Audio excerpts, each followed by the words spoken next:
সিদ্ধান্ত হলো যে পাকুন্দে একটা স্বতন্ত্র একটা মহিলাদের জন্য, মেয়েদের জন্য একটা কলেজ প্রতিষ্ঠা করা হবে। আমি সেই দিন থেকে এটার সাথে জড়িত। আজকে আমাদের মোবারক সাহেব বলছেন যে আমি নিয়োগ কমিটির সদস্য ছিলাম, ওইখানে আমাদের টিচাররা থাকতেন।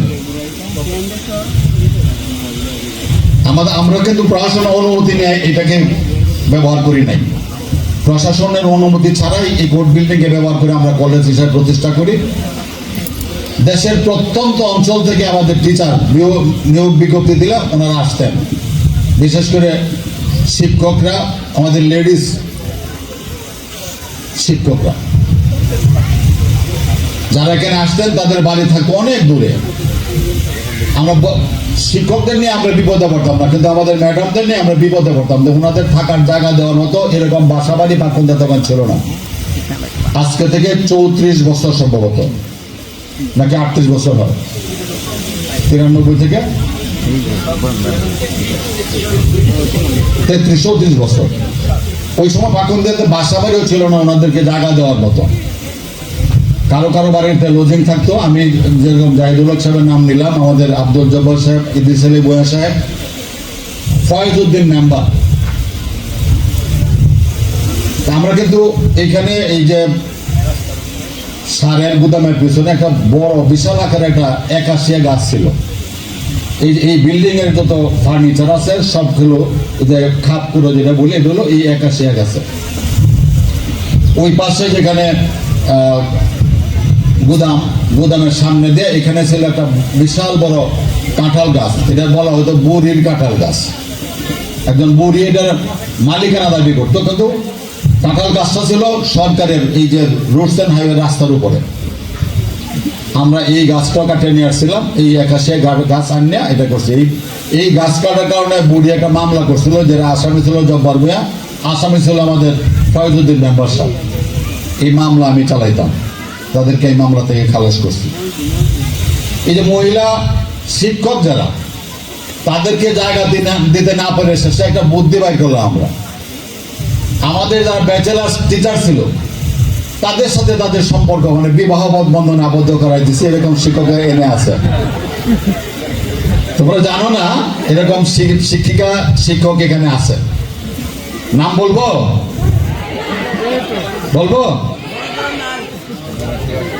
আমাদের প্রিন্সিপাল সাহেবের ওয়াইফ, আমাদের শিল্পী ম্যাডাম, তাকে ওনাকে ডিগ্রি কলেজের শিক্ষক নুর ইসলাম সাহেবের সাথে আমরা বিবাহ আবদ্ধ করছি। এরকম অনেক কিছু করিয়া এই কলেজটাকে আমরা প্রতিষ্ঠা করছি। হ্যাঁ, আছে, কাজ হলো আছে অনেক পরে, স্টার্টিং এ।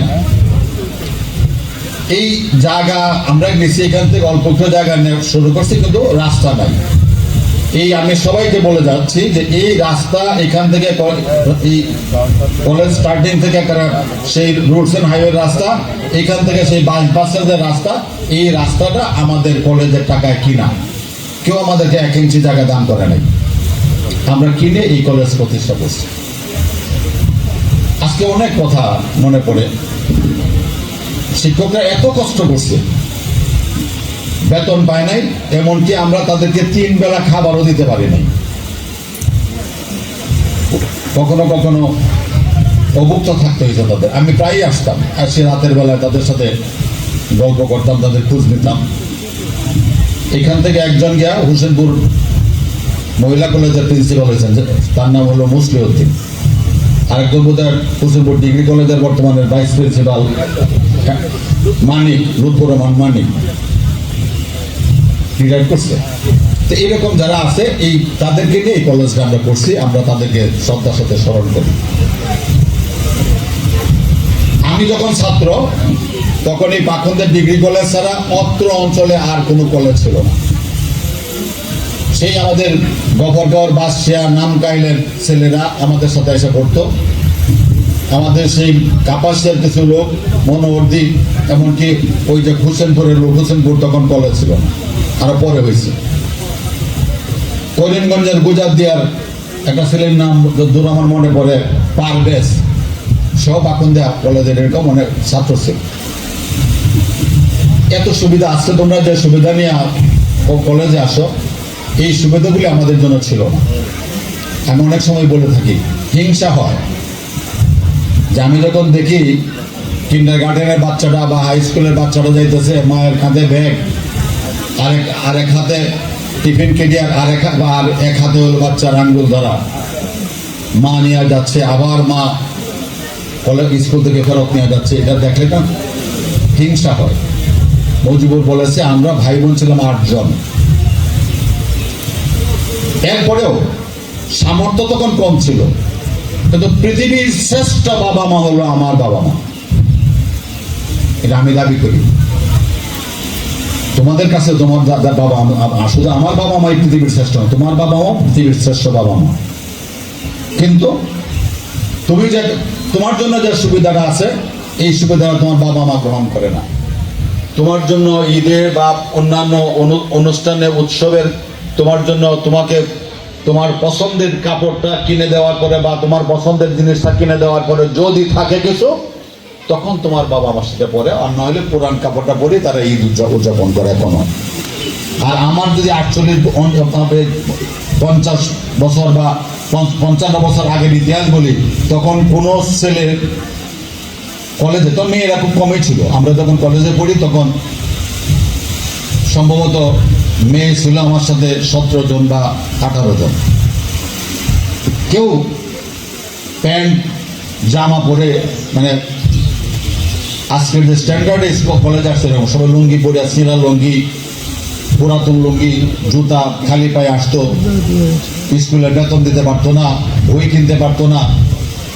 আমাদের যে সময় সিস্টেমটা ছিল, তোমরা তো এক ক্লাসে দুই সেট বইও নষ্ট করো। আমার মেয়েরা এরকম করে, আমার 2টা মেয়ে। কিন্তু আমরা যখন পড়তাম তখন ক্লাস 8-এ থাকলে 9-এর বন্ধুকে বলতাম, বড় ভাইকে, বা বড় ভাই আপনার বইগুলি আমার জন্য রেখে দিবেন, আমি আপনার পুরাতন বইগুলি নিব। তখন পুরাতন বই বিক্রি করা চলছিল, এখন আর নাই। কারণ এখন কোনো বাবা মা তার সন্তানকে পুরাতন বই কিনে দেয় না, এটা অসম্মানজনক। আর সরকার থেকে বই দেয়, এই বইয়ের গ্রান্ডে অন্যরকম। আমরা কিন্তু ওই সময়টা বাদ হয়ে আসছি। তোমাদের কল্পনা কর, আমাদের নিয়ে নেয় দেখো যে স্কুল ড্রেস ছিল না আমাদের সময়, কারণ এই ক্ষমতা আমার বাবা মার ছিল না। আমি মানে আমার যে সমসাময়িক কথাটা বলছি, ওই সময় আমার বন্ধু বান্ধবরা এরকম অভাবের মধ্যে, অনটনের মধ্যে থেকে লেখাপড়া করছে। এবং আজকে যেরকম তোমরা পাস করো কি 98%, 97% এরকম। আমি যখন ডিগ্রি পাস করছি তখন পাশের হার ছিল 13.67 অথবা 7.6, তবে 13.টা মনে আছে।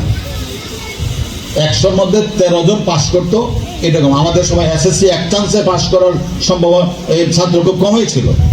3বার 4বার, অথবা পরবর্তী সময় 3 বছর পরে রেজিস্ট্রেশন করতে হতো নতুন করে, তারপরে আবার নতুন করে স্টার্ট করতে হতো। এখন কিন্তু এটা নাই। এখন তোমরাও যেন অনেক ফরওয়ার্ড হয়েছো, তোমার বাবা মাও তোমাকে পড়ানোর জন্য ক্লাসের পরে কলেজের পরে তোমার জন্য আলাদা শিক্ষক রাখে দিচ্ছেন। তোমাদের আবেদক সুযোগ সুবিধা আছে, সমস্ত সুযোগ সুবিধা তোমার সামনে হাজির। কিন্তু এটা আমাদের যে সভাপতি সাহেব বললেন, ইউনো সাহেব বললেন, আমরা কিন্তু এখন সেই দিকে মনোযোগ দিই না। বাবা মা যেরকম আমার প্রতি সময় দিতেছে, আমার প্রতি তোমার জীবনের সমস্ত কিছু নিংড়ায় দিতেছে, তাদের শান্তি, তাদের যে বিশ্রাম, তাদের যে অবকাশ, এই সমস্ত ভুললে গিয়া তোমার জন্য কাজ করতেছে। দেখা গেল যে নিম্ন আয়ের একজন ইয়াতে বেতনভুক্ত, উনি আবার বিকালে আবার একটা টিউশনি করে তোমার জন্য চেষ্টা করতেছে।